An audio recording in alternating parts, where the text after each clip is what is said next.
लक्ष द्या माझ्या प्रिय विद्यार्थी मित्रांनो, आता मी एक साधा आणि सोपा प्रश्न घेऊन आलेलो, परंतु कधी कधी हा प्रश्न चुकूनच जातो आपल्या हातातून.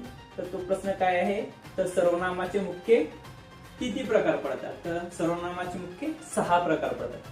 तर कोणकोणते मुलांना? तर बघा, लक्ष द्या. पहिला आहे पुरुषवाचक सर्वनाम, दुसरा आहे दर्शक सर्वनाम, तिसरा आहे संबंधी सर्वनाम, चौथा आहे आत्मवाचक सर्वनाम, पाचवा आहे प्रश्नार्थक सर्वनाम आणि सहावा आहे अनिश्चित सर्वनाम.